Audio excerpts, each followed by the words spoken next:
welcome to the Born for Greatness podcast. I am so glad you came to join me today. So I'm going to talk about value and worth because I talk about it a lot on Instagram and TikTok and blah, blah, blah. But I think it's very important that we touch on it a little more because there are so many people who are struggling to see their value and worth in this life. And with everything that goes around us and stuff in society, it's so hard to believe that you're enough. I mean, you hear it, there's songs about it, people talk about it all the time because it's like a real thing. It's a huge issue that plagues, I would say, most of us because think of what we're up against. We live in a world in which you have to fit into this cookie cutter in order to be perceived as beautiful and charming and desirable, which sucks. Let's just be honest, it just sucks because how many of us actually feel that way, right? How many of us feel like we fit into that cookie cutter mold in which we could be up on a billboard and be praised? I can't think of too many people. But the problem is that nobody talks about it. We don't talk about it because no one likes to talk about the tough stuff, which I don't blame them because I never wanted to talk about it either. So let me just live in my little fairy tale world over here in which I pretend like nothing's happening, even though everything's happening. And I'll get back to you on the other stuff. Anyhow, so I'm going to tell you a little story. And that starts with the fact that I always felt like I didn't fit in. I still to this day struggle with feeling like I fit in. And it's not because I would say I necessarily don't. It's just that I'm actually not sure. Honestly, I'm not sure why I don't fit in, but there are pieces. So growing up, I always had these reoccurring thoughts like, you're never going to be good enough. You have no value. No one's going to find you desirable, blah, blah, blah, blah, blah, which had nothing to do with my home because my parents were always very encouraging. And my mother actually had me convinced that I was a real princess, because that's how she was trying to help me to view myself. And I totally took it literally, but that's for another day. Anyways, so let's go back I don't know, this makes me feel old again, 20 years maybe? Before social media influencing was a big deal, and maybe I'm going back too far. Anyhow, doesn't matter. You know how you see, especially because we're coming up on fall, these women who show you how they decorate their porches, and the pumpkins are perfect, and a little hay thingamajigs look fantastic and blah, blah, blah. So it used to kill me that was not me. Not only can I not make that look pretty, I despise doing that type of stuff. Despise it. It's like as if you asked me to sit down and do calculus or something.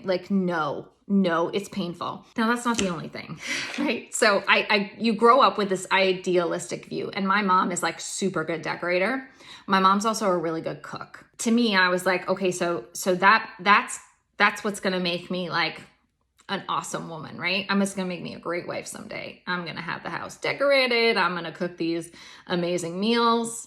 And yes, I realize things in society have changed a bit, but they also kind of haven't because women are still expected to do the majority of that. Have I become a good cook? No, I have not. If you have had the privilege of seeing my Marry Me Chicken TikTok or Reel, I can't remember which I did. Maybe I did it on both, but you'll understand. It's not pretty. I can cook. I just didn't say I'm a good cook, right? So basically, I don't have dinner parties. I don't have people over because it stresses me out anyways, but the whole thing. For an extrovert, you would think I would like that. No, just invite me over. I'm getting sidetracked here. So back to it. So I grew up with these images, right, of what the idealistic woman is. And it's not like it was, it's on TV, it's in magazines. I got to look a certain way. I have to act a certain way. I have to do X, Y, and Z. And that was just never me. And then I end up in a relationship that's abusive, reminding me of all of my flaws and reminded that I'm never going to measure up. And I am nowhere near what a woman should be. And the hard part was that I've always been very driven, and I've had a job since I was really young, and career stuff was always like I wanted to own a company. I wanted to be in charge. I wanted to do public speaking. All of those things were my passions. But I got married at 20, and then I had 3 children by the time I was 27. Yes? No? Yes. which is funny because I never knew how much I'd love being a mom. Like, I love my kids. They're my everything, right? But I wanted to do both. And that was very confusing because there wasn't a lot of moms doing both. And then you see like these movies and I forget, there's this one movie I saw about a woman who was trying to, I forget the name of it, but she was trying to like advance in her career, but it required her to travel. And everybody was like, but you're a mom and you should be home. And, you know, if you're a guy, that's not, you don't hear that, right? So it's like this ongoing battle of where do I fit in? What makes me valuable? What makes me worthy? Because I have all of these things in my mind and all of these like images coming at me of what does and does not make me a real woman. And that to me was so damaging. And I know it's not just me, right? There are so many other women who feel this way because we're all growing up in this society that puts labels on things and makes you feel one way or the other. Needless to say, don't take me to Michael's, don't take me to Hobby Lobby because I can't handle it. I just can't, but I digress again. Today, I was going for my walk. I love to walk outside when it's nice because that's where I do all my thinking, which is funny because I have to listen to music at all times. If you know me, I can't stand dead silence, mostly because my brain is going a million miles an hour and music like helps calm my thoughts. I'm out today and I never work out in the mornings. Like, I hate to work out in the mornings, but today I went out. And it wasn't even that early. But today I go out for a walk and I hadn't showered. My hair was a mess. I threw on leggings and a sweatshirt because it was cool out. And I'm walking along and I'm seeing these girls who I would say are taking the hot girl walk. Have you heard that? It's like the new thing, right? Hot girl walks. I'm old, so I probably don't understand exactly like what that's supposed to mean. But what I've gathered is you wear the super cute matching outfit, which I do love a good matching workout attire, but you are supposed to wear like the Lululemon bag or something that was like a fanny pack, but you wear whatever. And then like your super cool cup and your headphones or whatever. Something about this means it's a hot girl walk. And I can't for the life of me figure out, why are we calling it a hot girl walk? Why isn't it just a walk? And do guys do hot guy walks or are those just walks? Because none of it makes sense to me. And all I'm left thinking is 10 years ago, I would have thought, oh my, if I don't look just like this when I'm walking, that must mean I'm not pretty. And if I'm not pretty, then, oh my gosh, is anyone going to find me desirable? Do I have any value or am I nothing? That's how I would have thought. But I just don't think that when we're saying these things, we realize how people internalize it and what they're thinking in the younger group, especially people who feel like they can't measure up, right? Like that maybe they're not a size 0 and maybe, they can't afford to have their eyelashes done, which I'd love to have my eyelashes done. But again, anyways, the work we have to do as women to get ourselves ready in the morning. Anyhow, again, I digress. Shocking.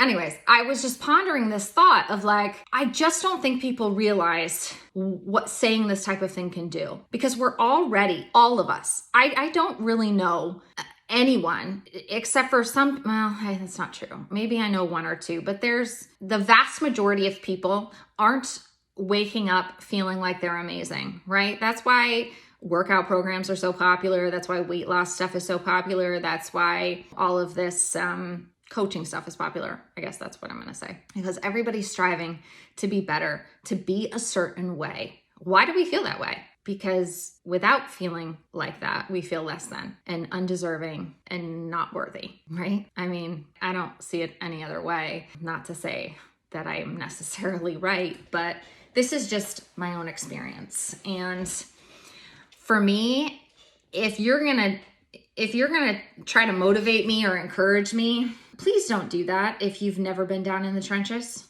If you don't know what it's like to be down in the trenches, it's very hard for me to take you at face value and believe what you're saying has really any merit to it because you don't know what it's like to drag yourself out of a hole. I say all that to say, like, this was me not that long ago, believing that I had to continually prove myself.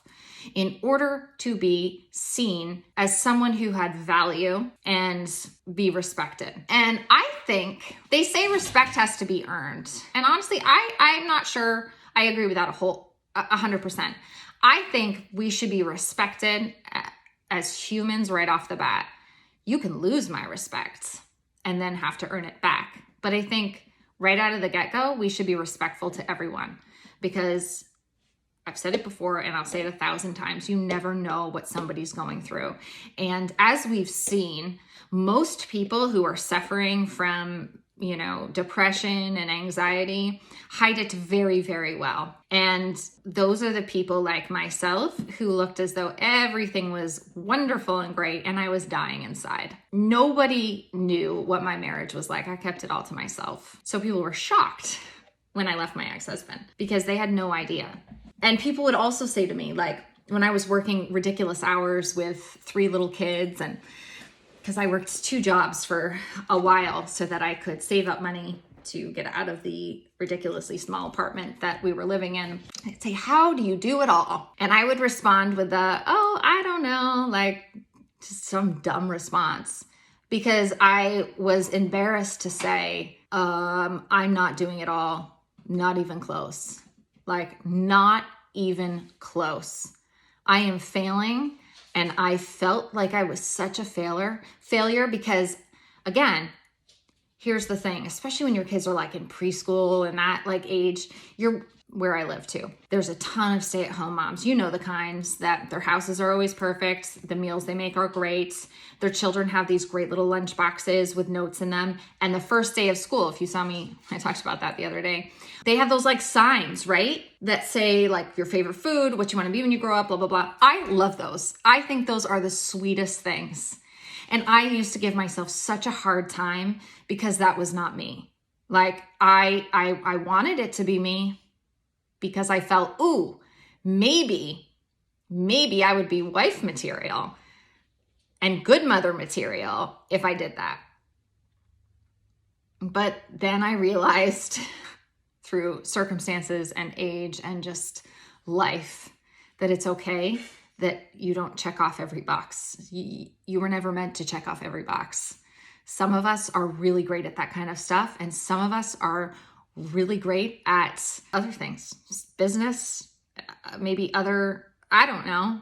For me, I like to take charge of things. I can be a little bossy. I'm well aware of this. I am fine with it because I don't know. Anyways, I just think that we can sometimes feel as though we are never going to be enough because we measure ourselves up against someone who may have other talents and be gifted in other things that we are not. And the problem is no one is saying to you, you are worthy, you are enough, just as you are. You do not have to prove that ever. You don't ever have to prove that you have value as a human, just as you are. Like, seriously, stop and let that fact sink in. Because I can bet most people don't believe that. Most people don't wake up in the morning and think, I'm valuable, I don't have to prove myself today, right? Because that's not what we're taught. We're taught we have to prove ourselves constantly. And I'm not saying that doesn't mean we should be doing a good job and striving for excellence, because that's kind of my personality. I always want to give 110% in things that I do. But I'm saying that I don't come to the table having to prove my worth anymore. I already know what I bring to the table. I am good with what I can bring, and I am good with what I can't. And I think that is so important to learn, not only individually for your own life, but in business. It is so, so important, because the minute you realize you can't do it all is the minute, and accept it, is the minute that you can hire the people who are good at the things you're not. I used to be so afraid to say, I'm not good at that. And I would take on things that I wasn't equipped for. And then I would beat myself up because I felt like a failure because I couldn't do what I was never supposed to be doing in the first place. Don't give me design. Don't give me decoration. I will fail you miserably, miserably. But that doesn't mean that I'm not awesome at other things, right? Stop trying to fit in the cookie cutter mold, because you're never going to. And honestly, who wants to? Be you. Don't worry about going on the hot girl walk looking just so, because you know what? such an important thing. Beauty will fade. And what are you left with? You're left with your heart and your character and how you treat others. I talk about this all the time because it is so, so important. And it's not something I used to believe, but it is something that I'm hugely passionate about now, because I think that this world could be such a better place to live if we stop focusing so much on outward beauty and focused more on inner beauty. I'm just here to remind you, when you get up in the morning, you have value, you have worth, you are more than enough, just as you are. Just as you are. We all have ways to improve. We all need to go out and give our best, but that doesn't mean you're not awesome from the start. So I hope you remember that. I hope that you believe in yourself, and remember that you were born for greatness. Have an awesome day.